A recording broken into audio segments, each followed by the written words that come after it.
બગસરા સામૂહિક આરોગ્ય કેન્દ્ર ખાતે ડાયાલિસિસ કેન્દ્રનું ઉદ્ઘાટન થયું છે। આ કેન્દ્રના ઉદ્ઘાટન પ્રસંગે અનેક મહાનુભાવો ઉપસ્થિત રહ્યા છે। કિડનીના દર્દીઓને ડાયાલિસિસ માટે આરોગ્ય કેન્દ્ર ખાતે ડાયાલિસિસ સેન્ટર ખુલ્લું મુકાયું છે। ભારતીય જનતા પાર્ટી અને કોંગ્રેસ સહિત આમ આદમી પાર્ટીના આગેવાનો ઉપસ્થિત રહ્યા છે। ત્રણેય પાર્ટીના આગેવાનો વચ્ચે ડાયાલિસિસના દર્દી અને દર્દીના વરદ હસ્તે સેન્ટરનું રિબિન કાપી અને ઉદ્ઘાટન કરાયું છે। અમરેલી જિલ્લા સદસ્ય વાળા વનરાજ અને અમે બગસરા તાલુકા અત્યારે આખી આપની બેઠેલી છે। ત્યારે તાલુકા પ્રમુખથી લઈ તમામ સભ્યો હોય કે જિલ્લા પંચાયતના સદસ્યો હોય, પહેલાં તો સરકારી દવાખાનામાંથી કદાચ ભાજપ દ્વારા મને એવું લાગે છે કહેવામાં આવ્યું કે કોઈને આમંત્રણ ના આપતા, પણ અમારે આમંત્રણની જરૂર નથી।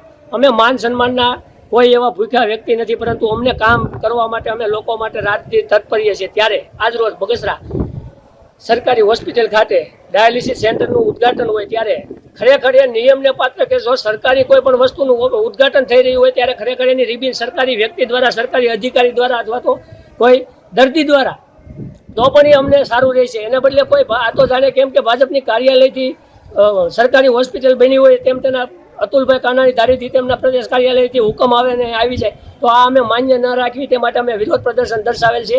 રમેશભાઈ સતાઈયા, હું વાળા વનરાજ તેમજ મારા તમામ સભ્યો આજે હાજર રહી અને આનો સખત વિરોધ કરેલ છે। બગસરાની હોસ્પિટલનું નિર્માણ થઈ ગયું હતું, પરંતુ ડાયાલિસિસ સેન્ટરનું ચાલુ થવામાં થોડોક વિલંબ થયો હતો। કોઈને કોઈ કારણસર નવા યુનિટ ની ફાળવણીમાં થોડોક સમય લાગ્યો છે, પરંતુ આજે બગસરા હોસ્પિટલને 2 યુનિટ ડાયાલિસિસના સરકાર તરફથી પ્રાપ્ત થયા છે।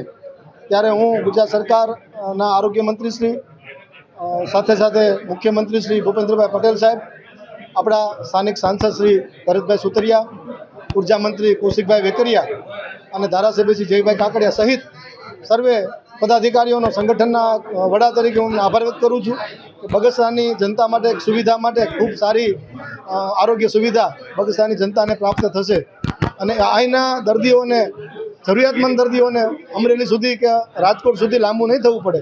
એમની જગ્યાએ એનું ડાયાલિસિસ બગસરા સરકારી હોસ્પિટલમાં થશે, જે આ વિસ્તારની જનતાને એક આરોગ્યલક્ષી સુવિધા પ્રાપ્ત થશે। તે બદલ હું ફરી વખત ગુજરાત સરકારશ્રીનો ખૂબ ખૂબ આભાર વ્યક્ત કરું છું। ખાસ કરીને જે આ સરકારી કાર્યક્રમ છે, સરકારનું મોનસૂન પર થાય ત્યારે જિલ્લા ભાજપ તરીકે તમે અત્યારે હતા અને તમારો વિરોધ કરવાનો શું કહેશો આમ આદમી પાર્ટી કરે છે? વિરોધ પક્ષોને વિરોધ કરવાનો જ હોય છે, મગર સત્તાધારી પાર્ટીએ લોકોની સુવિધાના જે પ્રશ્નો હોય ઉકેલવાના હોય છે। ત્યારે આ પ્રશ્ન ભારતીય જનતા પાર્ટીના શાસનમાં ઉકેલાનો છે, ત્યારે સ્વાભાવિક છે કોઈને ન ગમતું હોય તો વિરોધ કરે, પરંતુ ભારતીય જનતા પાર્ટીના કાર્યકર્તાઓના પ્રયાસોથી જ આ સુવિધા અહીં પ્રાપ્ત થઈ છે। ઉદ્ઘાટન મારા હસ્તે હતું જ ને। ઉદ્ઘાટન નગરપાલિકાના પ્રમુખનું નામ છે, ટેમ્પલેટ તો કોઈ હોઈ શકે। નગરપાલિકાના ચૂંટાયેલા પ્રતિનિધિ તરીકે નગરપાલિકાના પ્રમુખ હતા અને સ્થાનિક અમારા આગેવાનો હતા, બધા ધારાસભ્યશ્રી બહાર છે, નગરી પણ હાજર રહેવાના હતા। એક્સરે માટે મારા ધ્યાન ઉપર અત્યારે વાત આવી છે, એના માટે આપણે પ્રયાસ કરીએ વહેલી તકે બગસરાની જનતાને એક્સરેની જે સુવિધા છે ફરી વખત ચાલુ થાય તો પ્રયાસ કરું છું। હવે મને બહુ આ વિષય ખ્યાલ નથી, પણ આના હું પ્રયાસ કરું છું, વહેલી તકે ચાલુ થાય એવું પ્રયાસ કરાવું છું। એ વાત થઈ છે। અગાઉ અમે 7 તારીખે મુખ્યમંત્રીશ્રીને રૂબરૂ મળ્યા હતા। અમરેલી જિલ્લામાં જેટલા ડૉક્ટરોની ઘટ છે એમનું લિસ્ટ પણ મેં મુખ્યમંત્રીશ્રીને આપ્યું હતું અને વહેલી તકે આ ડૉક્ટરોની નિમણૂક થાય એના માટે અમે સૌ સાથે મળીને પ્રયાસ કરી રહ્યા છીએ।